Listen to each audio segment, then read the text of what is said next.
In this video, I will discuss emotional intelligence. I'm Professor Shania Rathod, a psychiatrist in the United Kingdom. I post interesting videos weekly on my YouTube channel. Please don't forget to subscribe so you don't miss out on the next one. You walk into a room and two colleagues are whispering. One part of you thinks, they must be talking about me.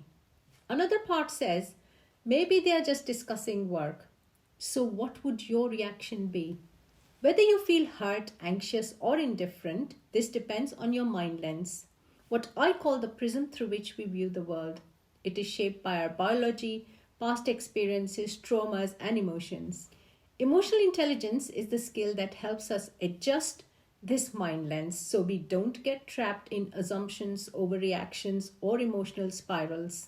It allows us to recognize what we are feeling, understand why, and respond in a way that serves us rather than controls us. Originally, the concept was developed by psychologists Peter Salovey and John Mayer and later popularized by Daniel Goleman. EI isn't about suppressing emotions, it's about using them wisely. There are two pillars of emotional intelligence. Just like the mind lens shapes how we see ourselves and interpret others, emotional intelligence functions in two key areas: intrapersonal intelligence and interpersonal intelligence. Let's start with intrapersonal intelligence, or understanding and managing self. This is about recognizing how your mind lens affects the way you experience emotions and situations and react to them. It includes three key aspects. Firstly, self-awareness, knowing what triggers you, what drives you, and how your past influences your present. Let's take an example. If you were constantly compared to others while you were growing up, your mind lens might make you feel inadequate even when you are doing well at work. Emotional intelligence helps you recognize this bias and shift your perspective.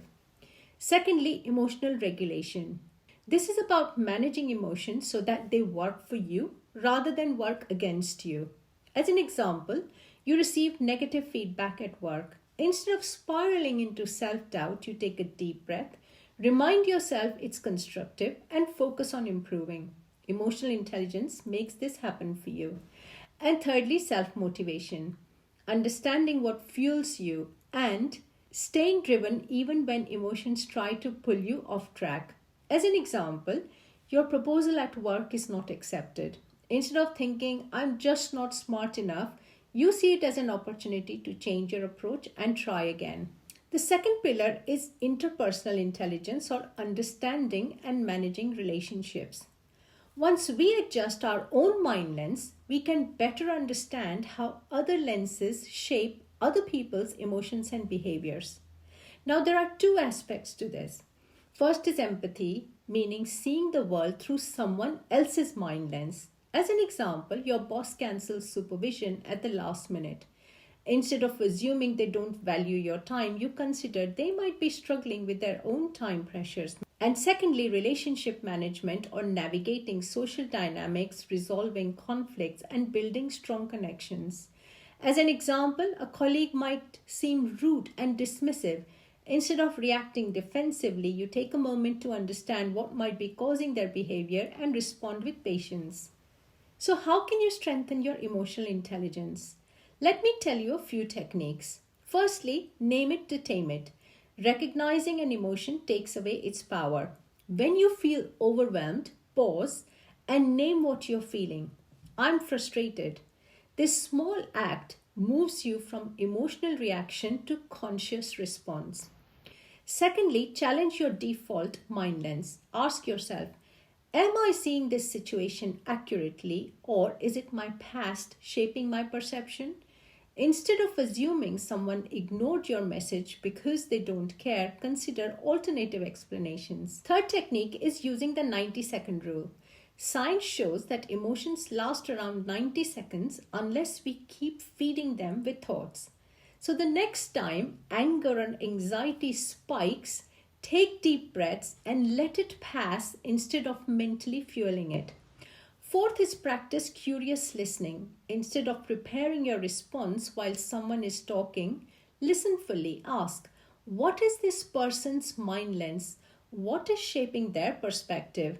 This deepens empathy and prevents unnecessary misunderstanding and conflict. Another strategy is learning from emotional slip ups. Well, everyone reacts emotionally sometimes, and instead of beating yourself up, reflect: what triggered me? What could I handle? How could I handle it differently next time? Growth comes from small adjustments. Remember, emotional intelligence is your MindLens toolkit.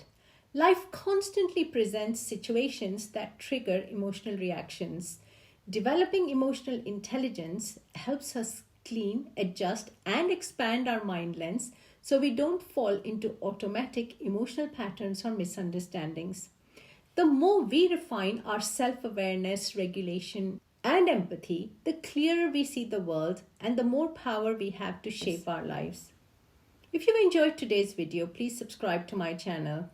The more subscribers I have, the more YouTube gives me the ability to make more creative videos.